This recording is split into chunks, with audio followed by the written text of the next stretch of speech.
तो एक भाई ने मुझे कमेंट किया था कि एसी पॉलिटिकल साइंस का मोस्ट इम्पॉर्टेंट क्वेश्चन कराइए। तो क्या आपके अनुसार मैं लेके आ गया हूँ एसी पॉलिटिकल साइंस। क्या बोलती पब्लिक, यस और नो? करा दिया जाए आज का वीडियो। यस, इतना कष्ट से बनाए तो क्यों ना कराएं भाई।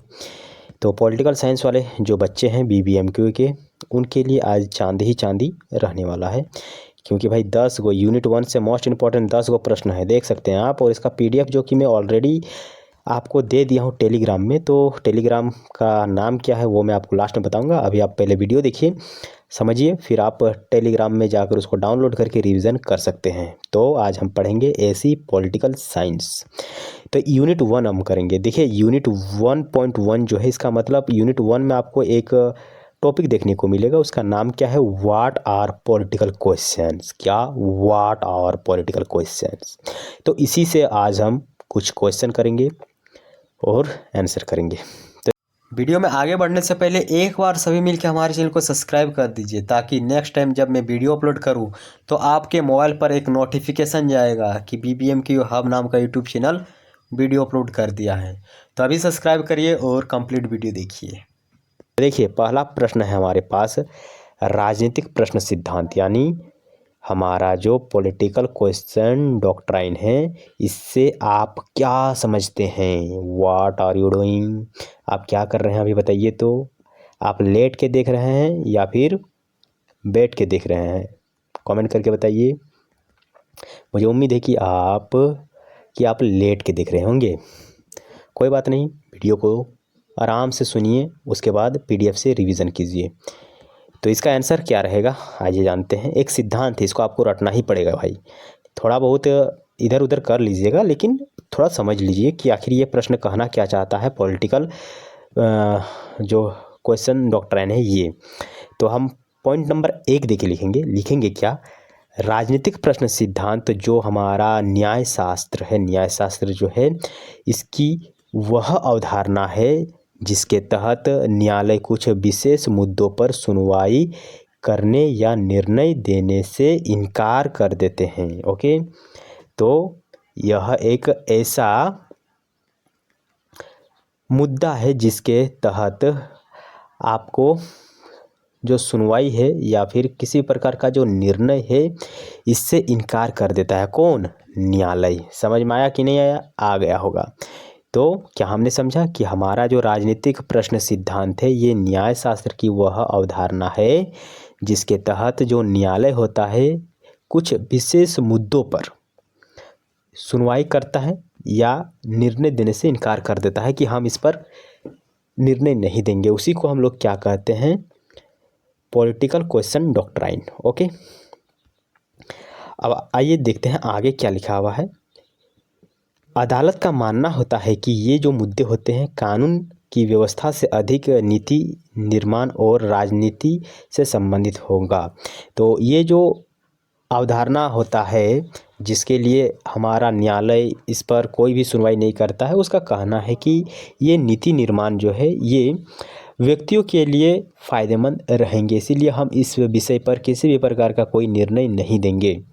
सरल शब्दों में अगर हम कहें, जब कोई मामला संविधान द्वारा स्पष्ट रूप से कार्यपालिका या विधायिका, कार्यपालिका मतलब जो नियम कानून को लागू करवाता है, विधायिका जो नियम कानून बनवाता है, और जो हमारा न्यायपालिका होता है, न्यायपालिका क्या करता है पता है? न्यायपालिका जो होता है इस नियम को जो बनाया जाता है विधायिका के द्वारा, उसको वेरीफाई करता है कि ये नियम कानून लोगों के लिए अच्छा है कि नहीं। तो नियम कानून बनाने वाला विधायिका, नियम कानून को लागू करने वाला कार्यपालिका, और नियम कानून को फिल्टर करने वाला, देखने वाला न्यायपालिका। ओके, तो हम क्या पढ़ रहे थे? हम पढ़ रहे थे क्या कि संविधान द्वारा स्पष्ट रूप से कार्यपालिका या विधायिका के अधिकार क्षेत्र में सौंपा गया हो तो न्यायपालिका उसमें हस्तक्षेप नहीं करती है। संविधान में यह कहा गया है कि अगर कोई ऐसा मामला हो, ऐसा कोई नियम कानून हो जो कार्यपालिका या विधायिका के अधिकार में सौंपा गया है कि ये केवल और केवल कार्यपालिका और विधायिका ही कर सकती है, तो फिर हमारा जो न्यायपालिका है उस समय वह हाथ खड़ा कर देता है कि ये हम नहीं कर सकते हैं। तो इसी को हम कहते हैं क्या? Political question of doctrine. Okay, point 2 में हमें क्या लिखना है कि सिद्धांत का मुख्य आधार क्या है ना, क्या मुख्य आधार क्या है। यह सिद्धांत इस विचार पर टिका है कि लोकतंत्र में हर समस्या का समाधान अदालत पर नहीं होता। मुख्य आधार इसका यही है कि सभी चीज़ों का हल अदालत कैसे दे पाएगा। इसके पीछे 3 प्रमुख कारण हैं। पहला जो है संवैधानिक, तो 1 सेकंड के लिए जो कि मैं पॉज किया था, तो इसके पीछे 3 कारण दिए गए हैं। पहला है संवैधानिक मर्यादा, संविधान को हम उल्लंघन नहीं करेंगे। अगर हम न्यायपालिका ही है तो हम क्या करेंगे, संविधान का इज्जत करेंगे, मर्यादा पे रहकर हम कोई नियम कानून बनाएंगे। तो संवैधानिक मर्यादा, संविधान ने कुछ शक्तियाँ केवल राष्ट्रपति और प्रधानमंत्री या संसद को ही दी है ना, है कि नहीं एकदम, कि कुछ शक्ति इन्हीं लोगों को दी गई है। विशेषज्ञों का अभाव है। विशेषज्ञों, जैसे कि आप पॉलिटिकल साइंस लिए हैं तो आप पॉलिटिकल साइंस को अच्छा से पढ़िएगा ताकि आप पॉलिटिकल साइंस के विशेषज्ञ कहलाएंगे, स्पेशलिस्ट कहलाएंगे। तो हमें अपने देश में पॉलिटिकल साइंस का विशेषज्ञ उतना नहीं देखने को मिलता है, हमें अभाव देखने को मिलता है, जिस कारण विदेशी नीति, युद्ध और आर्थिक जो संध्या होती है, इन सभी विषयों पर निर्णय लेने के लिए विशेष कूटनीति या तकनीकी ज्ञान की आवश्यकता होती है। अगर हम इन सब चीज़ों के बारे में अच्छा से जानते हैं तो फिर हम बाहरी चीज़ों का इस्तेमाल क्यों करते, बताइए। जो न्यायाधीशों के पास नहीं होता है, न्यायाधीश जो होते हैं वो इन सब चीज़ों के बारे में अच्छा से जानकारी नहीं रखते हैं, क्योंकि वो उतना स्पेशल नहीं है इस विषय में। उसके बाद है लोकतांत्रिक जवाबदेही, निर्वाचित प्रतिनिधित्व जनता के प्रति जवाबदेह होते हैं। जिसको हम चुनते हैं वो हमारे प्रति जवाबदेह होते हैं कि हमारा जो बजट है, हमारा जो नियम है, ये किन लोगों के लिए है और किसको दिया जाना चाहिए। यानी प्रत्येक कार्यों के लिए वो क्या होते हैं, जवाबदेह होते हैं, यानी हमें जवाब देते हैं, क्योंकि हम उसको चुने हैं ना। प्रतिनिधि जो होता है, जिसको हम चुन कर सरकार बनाए, वो हमारे प्रति जवाबदेह होते हैं। जबकि न्यायाधीश जो होते हैं वो हमारे प्रति जवाबदेह नहीं होता, क्योंकि हम उसको नहीं न चुने हैं यार, उसको तो राष्ट्रपति चुना है कि आप इस उच्च न्यायालय का, इस सर्वोच्च न्यायालय का आप न्यायाधीश रहेंगे, है कि नहीं।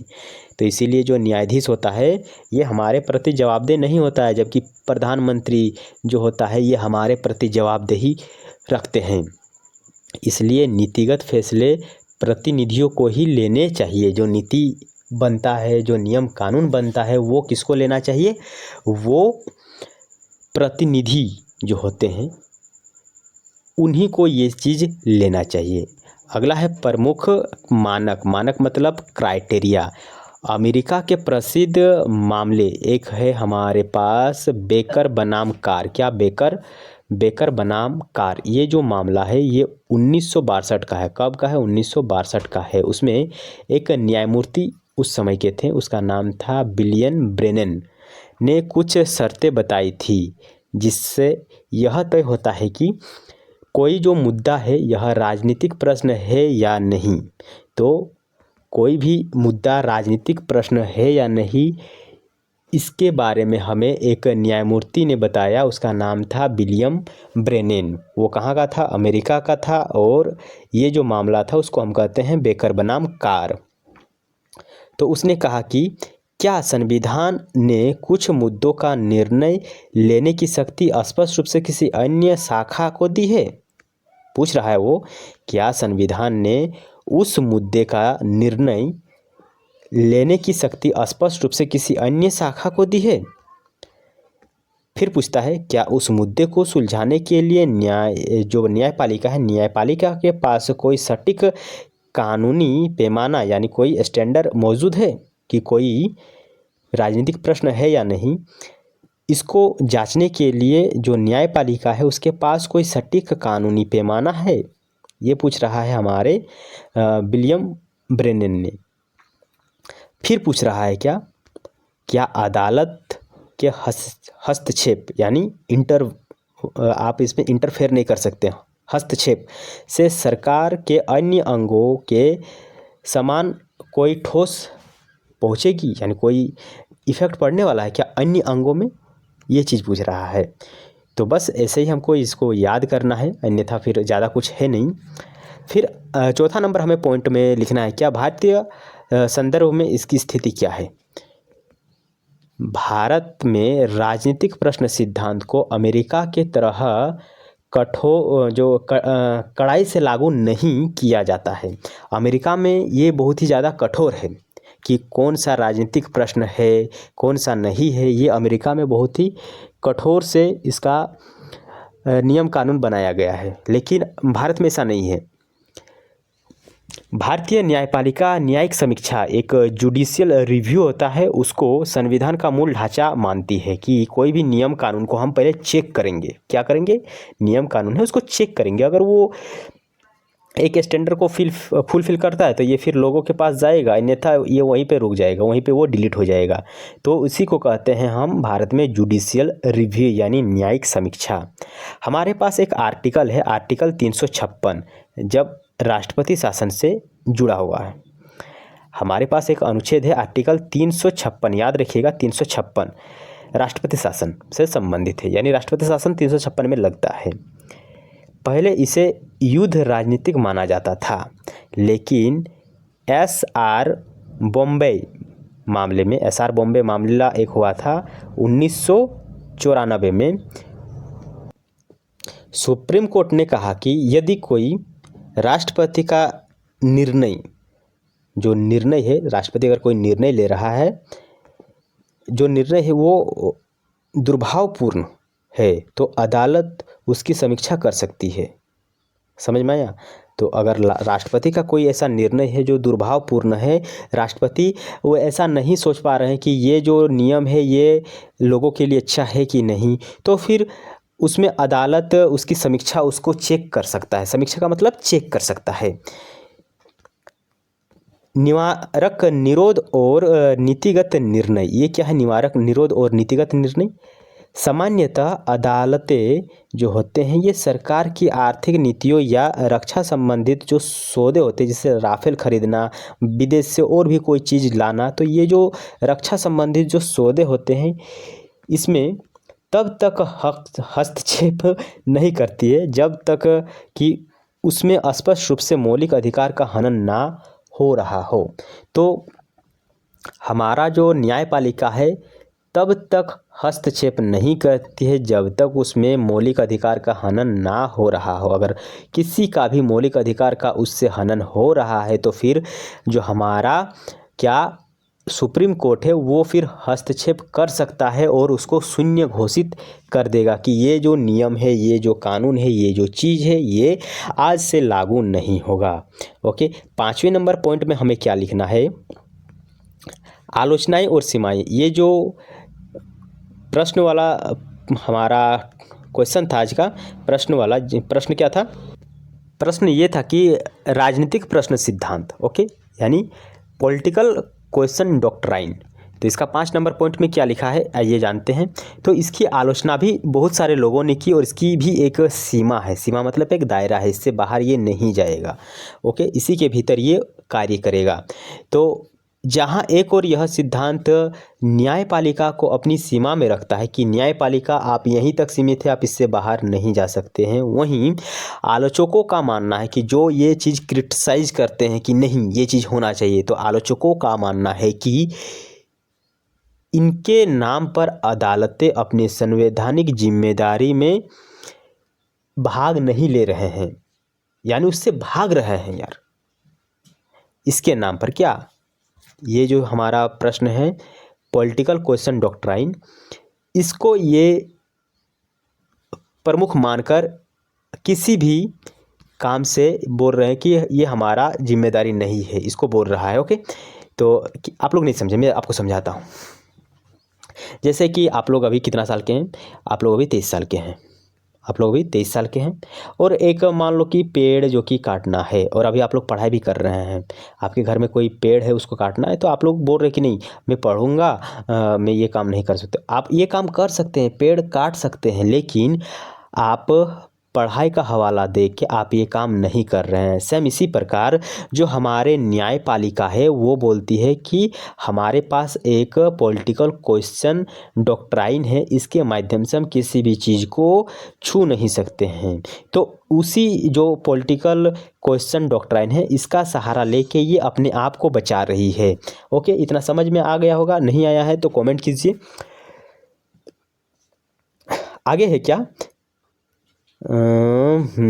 भाग रही है। यदि कोई राजनीतिक निर्णय किसी नागरिक के मौलिक अधिकार का उल्लंघन करता है, अगर कोई नियम कानून किसी नागरिक के मौलिक अधिकार का उल्लंघन करता है तो अदालत उसे राजनीतिक प्रश्न कहकर पल्ला नहीं झाड़ सकती। समझ में आ गया। लेकिन मौलिक अधिकार का अगर हनन होता है तभी वो हाथ खड़ा करेगी, नहीं तो फिर बोलेगी जो हो रहा है होने दो, I don't care. Okay, I don't care कर देता है वो। फिर निष्कर्ष के साथ प्रश्न समाप्त करेंगे, दूसरा प्रश्न में जाएंगे। वेट कीजिए, आता हूँ। निष्कर्ष लिखना अनिवार्य है। निष्कर्ष क्या है, राजनीतिक प्रश्न सिद्धांत न्यायपालिका के संयम, संयम मतलब जुडिशियल, ओके, जुडिशियल रिस्ट्रेंट का प्रतीक है। यह सुनिश्चित करता है कि अदालतें सुपर विधायिका ना बने। सुपर विधायिका यानी आप हर काम पर टांग ना अड़ाएं, ये चीज़ कहता है।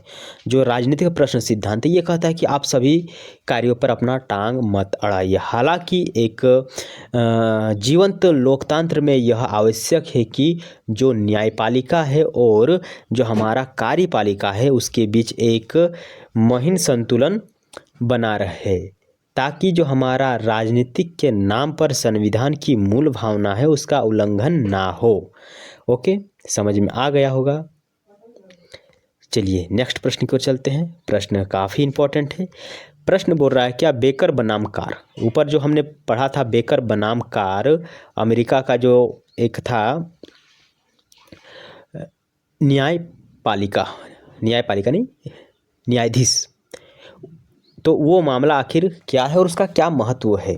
ओके, तो बेकर बनाम कार मामले का महत्व क्या है। तो बेकर बनाम कार जो मामला है जो कि 1962 में आया था। कब आया था? 1962 में आया था।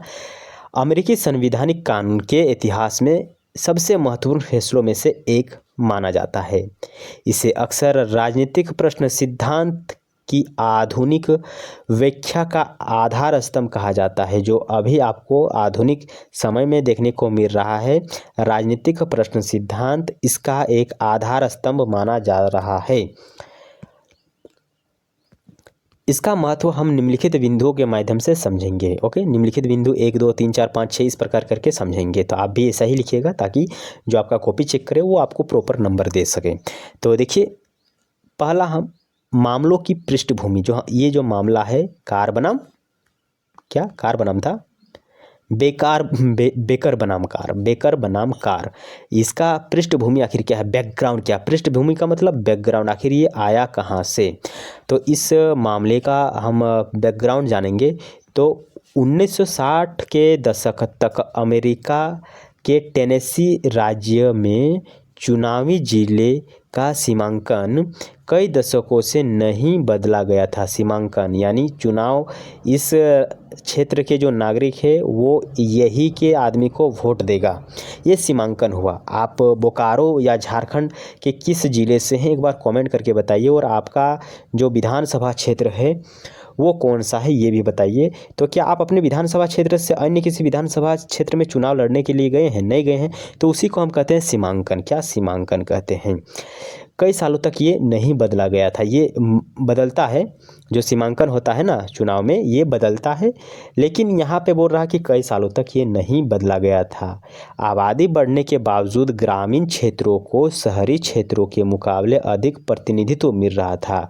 आबादी बढ़ गया, ग्रामीण क्षेत्रों को ज़्यादा प्रतिनिधित्व मिल रहा था। आपके क्षेत्र में कई गो विधायक है बताइए। तो उसी प्रकार आपके जनसंख्या के हिसाब से डिपेंड करता है कि आपके क्षेत्र में कई गो विधायक आएगा। तो ग्रामीण क्षेत्र में ज़्यादा विधायक आ रहे थे, जबकि जो शहरी क्षेत्र है वहाँ कम विधायक आ रहे थे।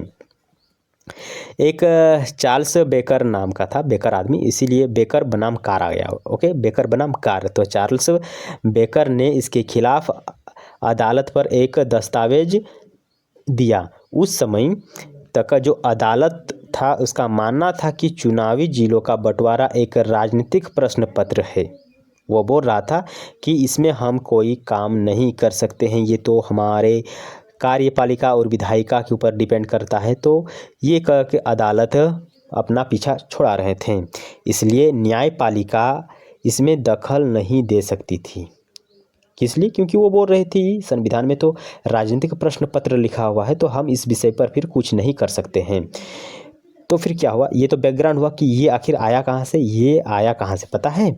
अमेरिका के टेनेसी राज्य जो है, जगह जो है, वहाँ पर कई सालों से सीमांकन नहीं हुआ था। ग्रामीण क्षेत्रों को ज़्यादा विधायक मिल रहा था, जबकि शहरी क्षेत्रों को कम मिल रहा था। तो एक आदमी था चार्ल्स बेकर। चार्ल्स बेकर जो था वो कह रहा है कि हम इसके खिलाफ आवाज़ उठाएंगे और अदालत जाएंगे, लेकिन अदालत फिर इसको राजनीतिक प्रश्न पत्र कह के उसको वहाँ से भगा देता है। ओके, इतना तक हो गया। अब इसका न्यायालय का एक ऐतिहासिक निर्णय क्या आता है? सुप्रीम कोर्ट ने अपने पिछले फैसलों को बदलते हुए यह व्यवस्था दी कि चुनावी क्षेत्रों का जो पुनर्गठन है केवल राजनीति का विषय नहीं, बल्कि यह संवैधानिक व्याख्या का विषय भी है। संवैधानिक व्याख्या, संविधान में ये प्रॉपर कहा गया है कि जनसंख्या के हिसाब से लोगों को नियुक्त किया जाएगा। ओके, कोर्ट ने स्पष्ट किया कि यदि किसी राज्य की चुनावी प्रणाली नागरिकों के मौलिक अधिकारों का उल्लंघन करती हो तो न्यायपालिका हस्तक्षेप कर सकती है। ओके, तो जब तक मौलिक अधिकारों का हनन नहीं होता है तब तक न्यायपालिका हस्तक्षेप नहीं करेगी। अधिकार जब उसका हनन हो रहा है तभी वो हस्तक्षेप करेगी। ओके, अगला नंबर पॉइंट में हम लिखेंगे क्या कि राजनीतिक प्रश्न जो है इसके 6 मानक है, 6 क्राइटेरिया है। क्या क्या 6 क्राइटेरिया है, आइए जानते हैं। इस मामले के फैसले में जो न्यायमूर्ति जो हमारे विलियम ब्रेनन है उसने 6 विशिष्ट मानक तय किए, जिससे यह पहचाना जा सके कि कोई मानक राजनीतिक प्रश्न जो है राजनीतिक प्रश्न है या नहीं। यदि किसी मामले में ये बिंदु पाए जाते हो तो अदालत उसे दखल अंदाज नहीं करेगा या फिर उसको अनदेखा नहीं करेगा। अगर ये 6 पाया गया है तो फिर अदालत को उसमें कार्रवाई करनी पड़ेगी। अगर ये 6 में से एक फुलफिल हो रहा है, 5 नहीं हो रहा है, तो फिर उसमें हमारा जो न्यायपालिका है वो फिर कुछ नहीं कर पाएगी। मुद्दों को सुलझाने के लिए न्यायपालिका के पास कोई स्पष्ट कानूनी पैमाना ना हो, प्रारंभिक नीतिगत निर्णय के बिना मामले का फैसला असंभव हो, अदालत द्वारा हस्तक्षेप करने से सरकार की अन्य शाखाओं के प्रति अनादर झलकता हो।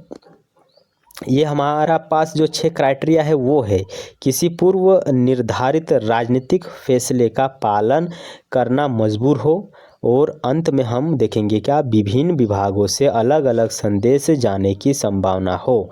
तो ये जो 6 चीज़ हमारे पास है ये जब तक फुलफिल नहीं होता है तब तक हमारा जो न्यायपालिका है किसी भी विषय को, किसी भी कानून को राजनीतिक प्रश्न नहीं कर सकती है।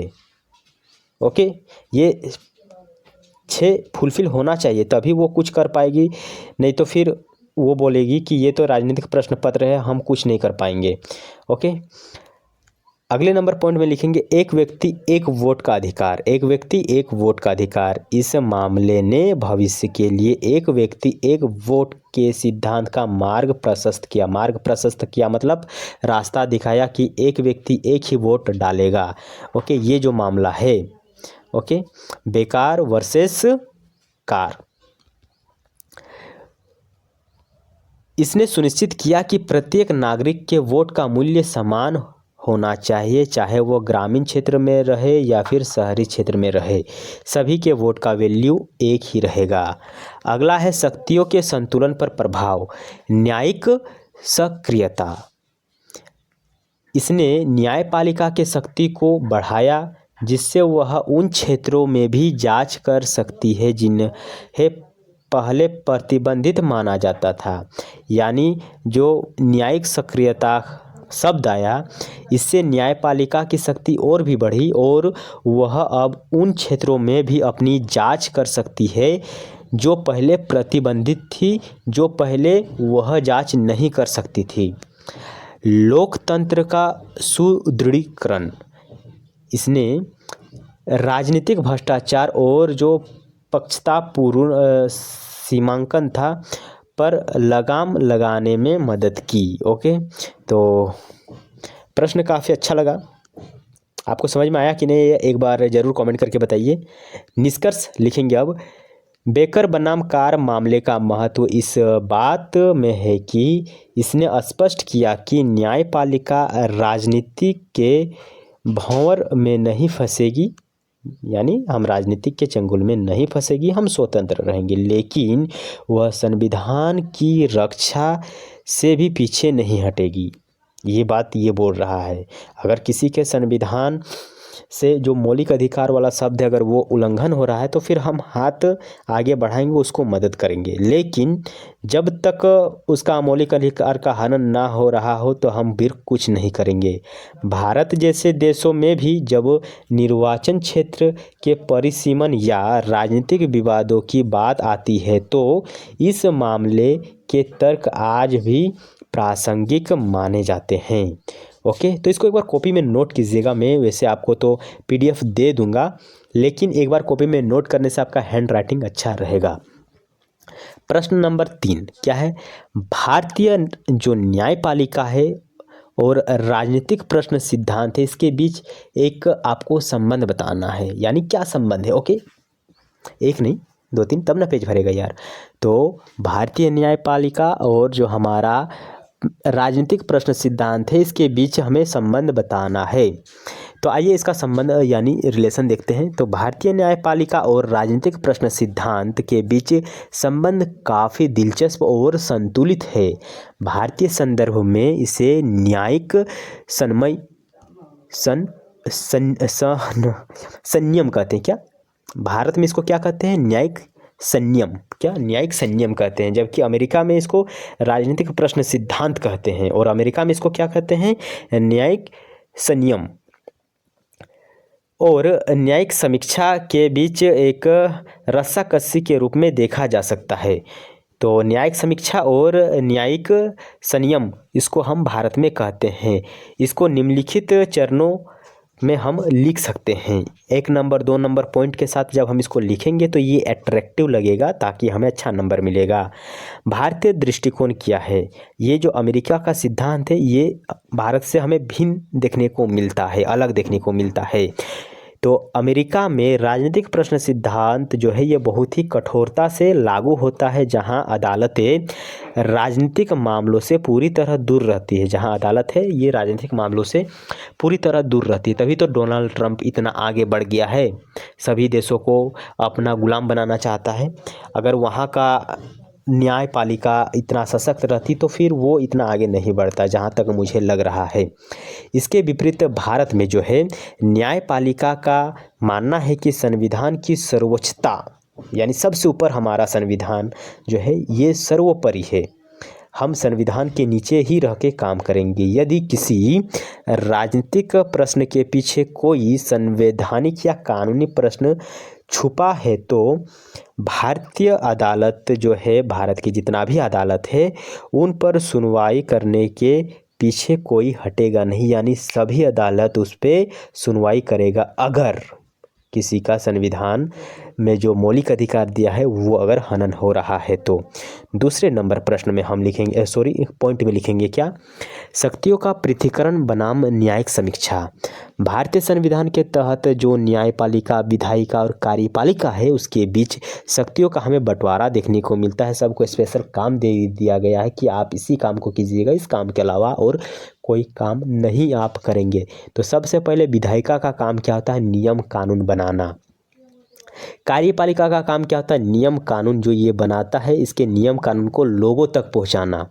और जब नियम कानून लोगों तक पहुंच जाती है तब ये चेक करती है न्यायपालिका कि वो नियम कानून लोगों के लिए अच्छा है कि नहीं। तो सबका जो ड्यूटी है वो अलग अलग है। इसमें लिखा हुआ है सामान्य नियम, अदालतें सरकार के नीतिगत निर्णयों जैसे बजट जो आता है हमारा उसका आवंटन कैसे होगा, विदेशी नीति या युद्धों की घोषणा में हस्तक्षेप नहीं करती। अदालत इन सब चीज़ों पर हस्तक्षेप नहीं करती है। हस्तक्षेप अदालत कब करती है? जब आपका जो अधिकार है, जो आपका मौलिक अधिकार है, जब वो हनन होता है तभी अदालत जो है वो आपसे हेल्प मांगती है कि आप मेरे को हेल्प थोड़ा सा करें ताकि हम इस नियम को रद्द कर सकें। इसमें एक अपवाद है कि यदि सरकार का कोई राजनीतिक निर्णय नागरिकों के मौलिक अधिकार का उल्लंघन करता है तो संविधान के किसी प्रावधान के विरुद्ध है तो हमारा जो न्यायपालिका है उसकी समीक्षा करती है। प्रश्न कर रहा है कि नागरिकों के मौलिक अधिकार के उल्लंघन पर या संविधान के किसी प्रावधान के विरुद्ध पर ये जो कानून आया है, सरकार लेके आया है, तो फिर हम क्या करेंगे, उसका रिव्यू करेंगे, एक बार चेक करेंगे, ओटीपी लेंगे। अगर ओटीपी मिला तो ठीक, नहीं ओटीपी मिला तो हम बोलेंगे कि मेरा जो आईडी है वो किसी दूसरे के पास लॉगिन है, तो फिर हम इसको डिलीट करेंगे, है कि नहीं। तो ऐसा ही हमारा न्यायपालिका ओटीपी लेके वेरीफाई करता है। महत्वपूर्ण न्यायिक निर्णय, भारतीय न्यायपालिका और इस सिद्धांत के संबंधों को समझने के लिए कुछ ऐतिहासिक मामले महत्वपूर्ण हैं। जैसे राजस्थान राज्य बनाम भारत संघ कब आया था? 1977 को। कब? 1977 को। 1977। इस मामले में सुप्रीम कोर्ट ने कहा कि केवल इसलिए कि एक मामले में राजनीतिक जटिलताएं हैं, अदालत अपनी जिम्मेदारियों से मुंह नहीं मोड़ सकती। ये जो राजनीतिक प्रश्न सिद्धांत है ये थोड़ा सा जटिल है, तो क्या हमारा जो न्यायपालिका है ये अपना मुंह मोड़ लेगी? ऐसा नहीं है।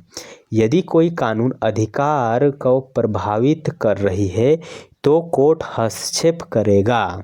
ओके, तो ज़्यादा कुछ है नहीं, हम आराम से इसको पढ़ेंगे। अगला है एसआर बम्बई बनाम भारत संघ। ये आया था कब? 1954 को। 94 को। ओके, यह सबसे महत्वपूर्ण मामला है। इसमें कोर्ट ने स्पष्ट किया कि अनुच्छेद जो 356 है, राष्ट्रपति शासन जिसे कहते हैं, उसके तहत राष्ट्रपति की संतुष्टि व्यक्तिपरक हो सकती है, लेकिन जिन तथ्यों पर यह आधारित है उसकी राजनीतिक समीक्षा की जा सकती है। यह शुद्ध रूप से राजनीतिक माने जाने वाला जो मुद्दा है अब कानूनी जांच के दायरे में आएगा। ओके, आगे है कुलदीप नैयर बनाम भारत संघ। कब ये आया? 2006 को आया।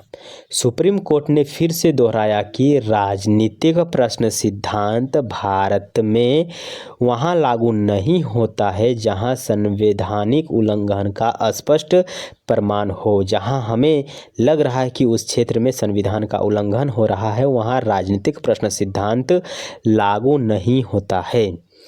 4 नंबर पॉइंट में हम लिखेंगे वे क्षेत्र जहां अदालत हस्तक्षेप नहीं करती।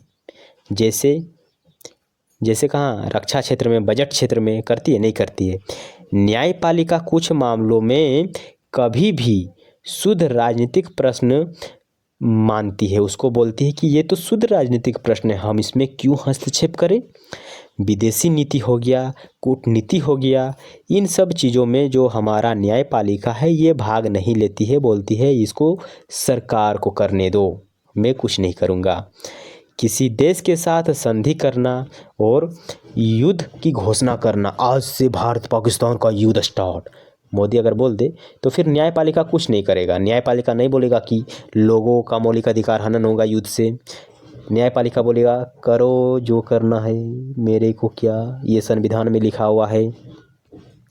संसद की जो लोकतांत्रिक जो कार्रवाई होती है, यानी संसद के अंदर जो कुछ होता है उसमें ये कुछ नहीं। अगर संसद के अंदर विधायकों का मारपीट हो गया है तो फिर वो कुछ नहीं करेगा। कुछ नहीं करेगा मतलब कुछ नहीं करेगा। सांसदों का मारपीट हो गया, कुछ नहीं करेगा। यार संसद के अंदर हो रहा है, होने दो, मेरे को क्या। लेकिन अगर संसद से बाहर होता तो फिर न्यायपालिका अपना रूप दिखाती। सदन के अंदर की प्रक्रियाओं में अदालत जो है ये आम तौर पर हस्तक्षेप नहीं करती। ये कहाँ पे लिखा हुआ है? अनुच्छेद 122 में लिखा हुआ है कि सांसद के अंदर अगर कोई भी काम हो रहा है तो फिर हम उस पर हस्तक्षेप नहीं करेंगे। आर्थिक नीतियाँ जब तक वे मनमानी या भेदभावपूर्ण ना हो, अगर कोई आर्थिक नीति मनमानी ढंग से लागू की गई हो, भेदभावपूर्ण है, अमीरों को मिल रहा है, गरीबों को नहीं मिल रहा है, तो फिर न्यायपालिका उसमें अपना हाथ बढ़ाती है गरीबों को और फिर हेल्प करती है। अब इसका निष्कर्ष ये निकलता है कि भारत में जो न्यायपालिका है और राजनीतिक प्रश्न सिद्धांत है, इसके बीच का जो संबंध है यह सक्रियता और संयम का मिश्रण है। भारतीय न्यायालयों ने इस अमेरिकी सिद्धांत को पूरी तरह खारिज नहीं किया है। भारत के न्यायालय नहीं कहता है कि हम इसको नहीं अपनाएंगे, वो अपनाते हैं बट एक सीमा के भीतर रह के, लेकिन उसे एक सीमित कर दिया है। ओके, इसको सीमित कर दिया है कि हाँ ये थोड़ा बहुत हमारे यहाँ चलेगा। अदालत जो है हमारे यहाँ, उसका मानना है कि लोकतंत्र में कोई भी राजनीतिक क्षेत्र इतना स्वतंत्र नहीं हो सकता कि वह संविधान के दायरे से बाहर चला जाए। Okay, done, well done. चलिए अगला प्रश्न है प्रश्न नंबर 4। थक गए, 36 मिनट हो गया है, कोई बात नहीं, अभी कंटिन्यू चलेंगे। एक बार लाइक और कमेंट करके बताइए कि आप कहाँ से ये वीडियो देख रहे हैं।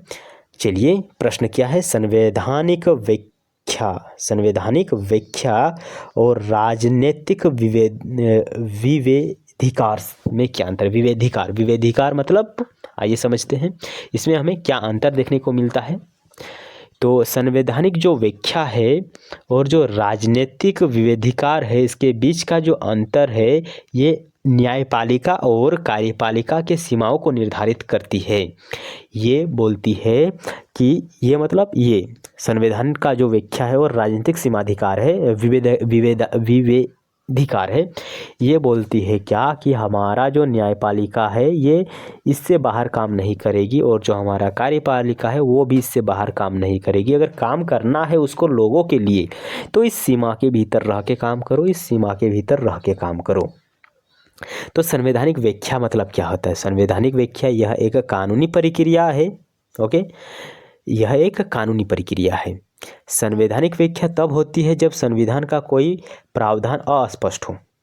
अगर किसी को लगता है कि ये यहाँ पे क्या लिखा हुआ है समझ में नहीं आ रहा है तो उसको हम कहेंगे संवैधानिक व्याख्या। उदाहरण के लिए अनुच्छेद 21 में जीवन का अधिकार दिया गया है कि आप जीवन जी सकते हैं। अब कैसे जिए, नेट चला के पढ़ाई लिखाई करके कैसे भी करके आप जीवन जिए, मैं आपको रोकूंगा नहीं, ये आर्टिकल 21 में लिखा हुआ है। सुप्रीम कोर्ट ने इसकी व्याख्या करते हुए इसमें शिक्षा का अधिकार और निजता का अधिकार भी शामिल किया। तो पहले ये जो शिक्षा का अधिकार था और जो निजता का अधिकार था ये आर्टिकल 21 में शामिल नहीं था, लेकिन जो हमारा न्यायपालिका है उसने संविधान की व्याख्या करते हुए कहा कि शिक्षा भी जीवन जीने के लिए अनिवार्य है, निजता यानी जो हमारा प्राइवेसी है ये भी जीवन जीने के लिए अनिवार्य है। तो ये हमारे आर्टिकल 21 में शामिल होंगे। तो ये जो उन्होंने व्याख्या की, ये जो हमें बताया कि ये चीज़ भी आर्टिकल 21 में शामिल होंगे, इसी को हम कहेंगे न्यायिक व्याख्या। ओके, आगे लिखा हुआ है क्या कि यहाँ सुप्रीम कोर्ट यह नहीं देख रहा कि सरकार क्या चाहती है, बल्कि यह देख रहा है कि संविधान क्या कहता है। ओके, वेल डन, आप तो बहुत ही अच्छा तरीका से समझ रहे हैं। दूसरे नंबर पॉइंट पे हमें लिखना है क्या कि राजनीतिक विवेधिकार एक राजनीतिक निर्णय है। वो एक संवैधानिक निर्णय था और एक राजनीतिक निर्णय होता है। यह सरकार की वह शक्ति है जहां उसके पास कोई विकल्प नहीं होता है और वह अपनी मर्जी से चुनाव कराती है। ओके, तो जो हमारा राजनीतिक विवेक मतलब क्या होता है? अपने मन से विवेक का अधिकार जो है ये एक नीतिगत यानी अपने मर्जी से लिया हुआ एक निर्णय है जिसमें सरकार यह नहीं देखती कि उसके पास कोई विकल्प है। ओके, वह अपनी मर्जी से चुनाव कराती है। उदाहरण के लिए भारत को किस देश के साथ व्यापार संधि करनी चाहिए, युद्ध के समय क्या राजनीतिक अपनानी चाहिए और रणनीति यानी स्ट्रेटजी क्या रणनीति अपनानी चाहिए, और क्या किसी क्षेत्र में कितना बजट खर्च करना चाहिए, ये सरकार की अपनी एक राजनीतिक विवेकाधिकार है। इसमें सरकार के अलावा कोई इसमें हस्तक्षेप नहीं कर सकता है। इन फैसलों में कोई कानून सही या गलत नहीं होता, बल्कि यह प्रशासनिक व्यवहार्यता पर निर्भर करते हैं। ओके, ये एकदम अच्छा से समझ में आ गया होगा आपको। अगला है 3 नंबर पॉइंट में टकराव की स्थिति। विवाद तब पैदा होता है जब सरकार अपने राजनीतिक विवेकाधिकार का प्रयोग इस तरह करती है कि वह संविधान के किसी प्रावधान का उल्लंघन लगे। सरकार है तो क्या तुम कुछ भी करोगे? नहीं ना, एक संविधान को पार नहीं कर सकते हो। तो अगर लगता है कि ये जो विवेक अधिकार सरकार अपना रही है, अगर इससे संविधान को किसी भी प्रकार का उल्लंघन हो रहा है तो फिर एक टकराव की स्थिति पैदा हो जाती है हमारे कार्यपालिका और हमारे न्यायपालिका के बीच। उदाहरण के लिए जो हमारा राष्ट्रपति शासन है जो 356 में वर्णित है, राष्ट्रपति शासन लगाना राज्यपाल और राष्ट्रपति का विवेकाधिकार है, लेकिन यदि यह दुर्भावना से प्रेरित हो कि नहीं हम जानबूझ के वहाँ पे राष्ट्रपति शासन लगाएंगे, वहाँ का जो मुख्यमंत्री है हेमंत सोरेन वो सबको 2500 दे रहा है, तो फिर हम वहाँ पे चलो राज्यपाल को बोलते हैं कि राष्ट्रपति शासन लगा दो।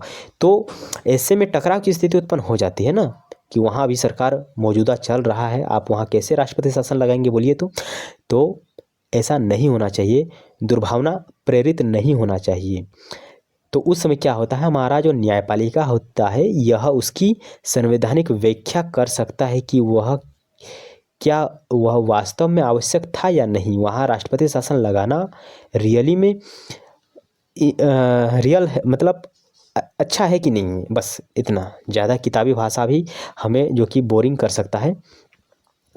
अगला है सीमांकन की रेखा। संवैधानिक व्याख्या क्या कानूनी है का उत्तर देता है। जो हमारा संवैधानिक व्याख्या है ये बताता है कि क्या कानूनी है और क्या कानूनी नहीं है, यानी कौन सा नियम कानून है और कौन सा नियम कानून नहीं। मोबाइल चलाना नियम कानून है कि संविधान में लिखा हुआ है 10 घंटा मोबाइल चलाओ? नहीं ना।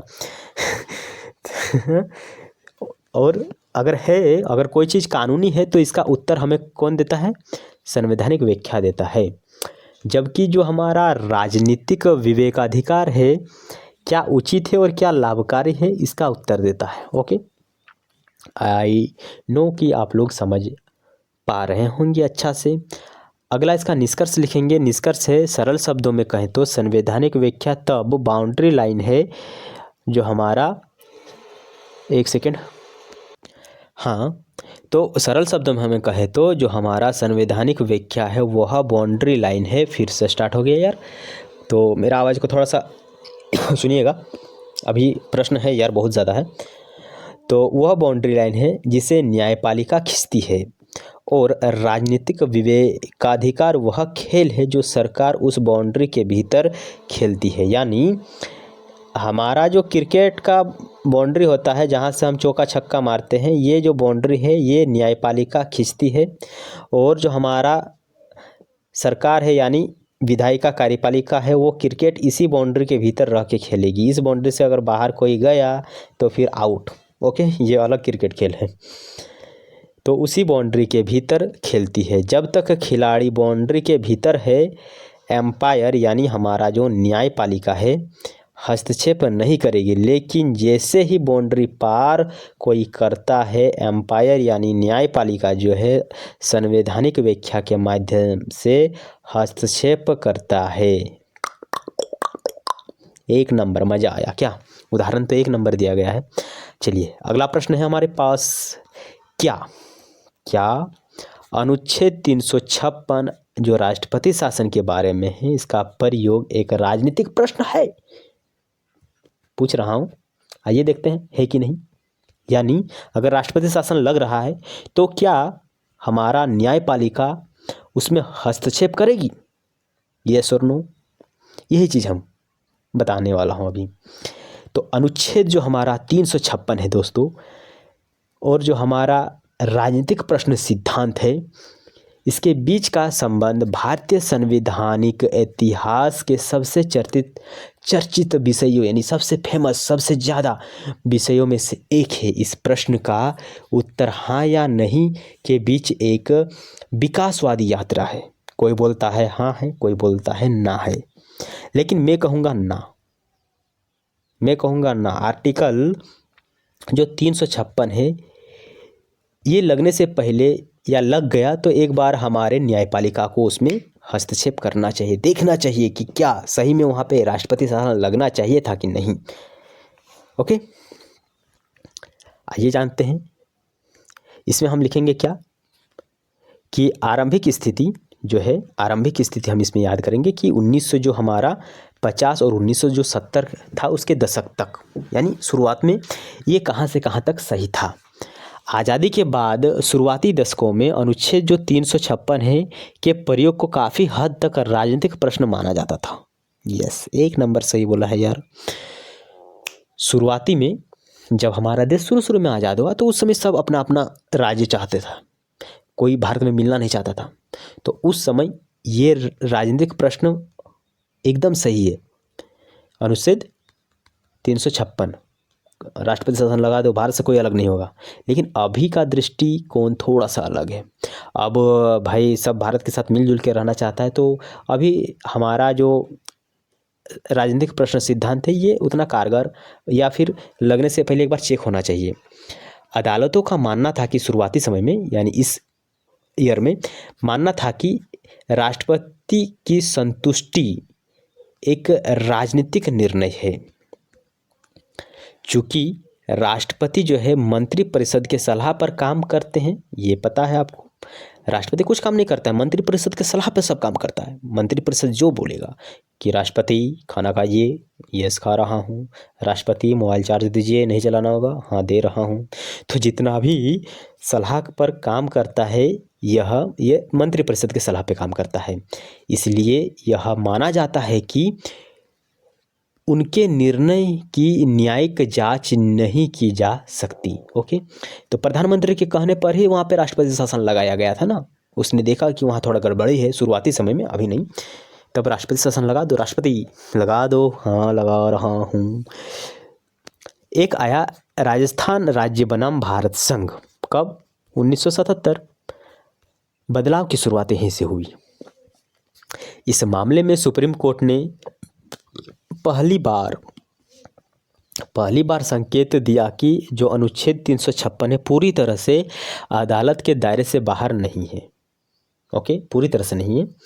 कोर्ट ने कहा कि यदि केंद्र सरकार का निर्णय दुर्भावना यानी थोड़ा सा अपने प्रति रुख दिखा रहा है, अगर दुर्भावना से प्रेरित है तो पूरी तरह से अप्रासंगिक आधारों पर टीका है, तो अदालत चुप नहीं बैठेगी।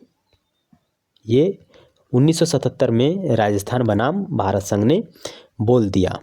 फिर हमारा आया SR बॉम्बे बनाम भारत संघ 1994 यार टेंशन। एक निर्णायक मोड़ यहाँ से स्टार्ट होता है। यह ऐतिहासिक फैसला जिसने इस विवाद को काफ़ी हद तक सुलझा दिया। कोर्ट ने निम्नलिखित व्यवस्था दी। न्यायिक समीक्षा संभव है।